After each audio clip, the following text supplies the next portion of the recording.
नमस्कार, आपका स्वागत है आप ही की यूट्यूब चैनल स्टॉकोलॉजी में। आज हम बात करने वाले हैं ग्रैन्युअल्स कंपनी के बारे में, ग्रैन्युअल्स इंडिया लिमिटेड के बारे में। जिन्होंने भी चैनल को सब्सक्राइब नहीं किया है प्लीज़ सब्सक्राइब कर लें, वीडियो को लाइक करें, शेयर करें। अब हम कंपनी के रिजल्ट्स को देख लेते हैं। तो कंपनी की जो टोटल इनकम थी वो मार्च 20 में 62,240 थी, जो दिसंबर 20 आते आते 86,092 हो गई और मार्च 21 आते आते 80,259 हो गई। तो इस प्रकार अगर हम देखें तो मार्च 20 के क्वार्टर से मार्च 21 के क्वार्टर में हमें इनकम में वृद्धि दिखाई दे रही है। अगर एक्सपेंसेस की बात करते हैं तो 54,547 जो मार्च 20 में एक्सपेंसेस थे वो दिसंबर 20 में 67,704 हो गए और मार्च 21 में 64,860 हो गए।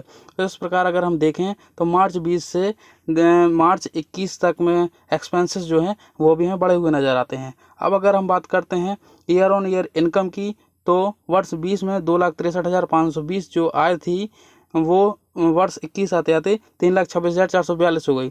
तो इस प्रकार इनकम जो है काफ़ी अच्छी वृद्धि दिखाई दे रही है। अगर एक्सपेंसेस की बात करें तो 2,23,730 जो एक्सपेंसेस वर्ष 20 में थे वो 2,56,006 हो गए हैं। तो इस प्रकार हमें एक्सपेंसेस भी बढ़े हुए दिखाई दे रहे हैं। तो अगर हम ओवरऑल बात करते हैं तो ये जो आंकड़े थे वो लाख में दर्शाए गए थे और कंपनी की इनकम जो है क्वार्टर ऑन क्वार्टर और ईयर जो दोनों हैं हमें बढ़ी हुई नज़र आ रही हैं और हमें एक्सपेंसेस जो है वो भी बढ़े हुए नज़र आ रहे हैं। अब हम कंपनी के प्रॉफिट एंड लॉस स्टेटमेंट को देख लेते हैं। तो प्रॉफिट बिफोर टैक्स की अगर बात करते हैं तो मार्च 20 में 13,669 थे, जो दिसंबर 20 आते आते 18,388 हो गए और मार्च 21 आते आते 15,398 हो गए। अब अगर हम बात करते हैं प्रॉफिट फॉर द पीरियड की तो 9,233 जो मार्च 20 में थे वो दिसंबर आते आते 14,680 हो गए और मार्च 21 में 12,756 हो गए। तो इस प्रकार अगर हम प्रॉफिट को देखते हैं तो प्रॉफिट में हमें मार्च 20 से लेकर मार्च 21 तक में प्रॉफिट काफ़ी अच्छा बढ़ता हुआ दिखाई दे रहा है।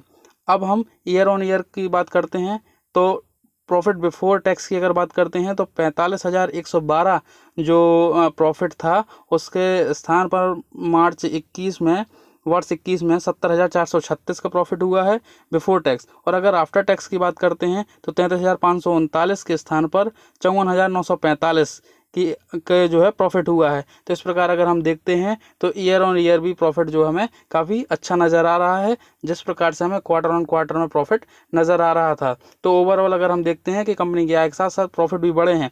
अगर हम अब बात करते हैं ईपीएस की, अर्निंग पर शेयर की, तो जो मार्च 20 में था वो 3.63 था, जो दिसंबर 20 आते आते 5.92 हो गया और मार्च 21 आते आते 5.15 हो गया। तो इस प्रकार से जो हम देखते हैं तो ईपीएस भी जो हमें बढ़ता हुआ नज़र आ रहा है। अब हम ईयर ऑन ईयर को देख लेते हैं।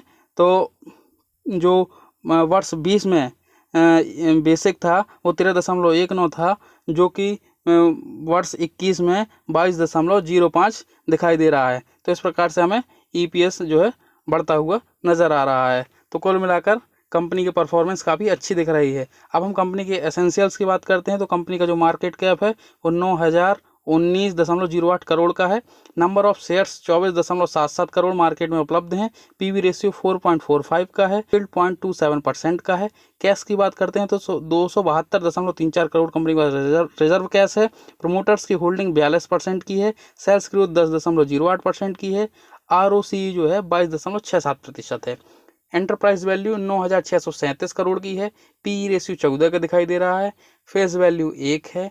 बुक वैल्यू की अगर बात करते हैं तो 81.75 करोड़ जो है। अगर कर्ज की बात करें तो 890 करोड़ या लगभग 900 करोड़ का कर्ज कंपनी में दिखाई देता है। ईपीएस 24.72 का है और आरओई जो है 27.59 है। 364 रुपये का शेयर जो है आज ट्रेड कर रहा था 2:25 पर और 52 वीक हाई 437 है और 52 वीक की लो की बात करते हैं तो वो 154 रुपये दिखाई देता है। और जो अगर 52 वीक हाई की बात करें तो वो दिसंबर 20 में कंपनी ने बनाया था, जबकि मई 20 में जो है 52 वीक्स लो बनाया था। तो इस प्रकार कंपनी का परफॉर्मेंस था। अब हम फाइनेंशियल ट्रेंड्स की अगर बात करें तो कंपनी का रेवेन्यू अगर हम देखते हैं तो हमें ग्राफ काफ़ी बड़ा ऊँचे दिखाई दे रहे हैं, लगातार ईयर ऑन ईयर बढ़ते हुए दिखाई दे रहे हैं। 2017 में ये पूरे आंकड़े जो है 1000 करोड़ में है। तो कंपनी का 2017 का रेवेन्यू 1.45 था, जो 2018 में 1.71 हो गया, 2019 में 2.35 हो गया, 2020 में 2.69 हो गया। और अगर हम प्रॉफिट्स को देखते हैं तो 0.16, 0.13, 0.24, 34।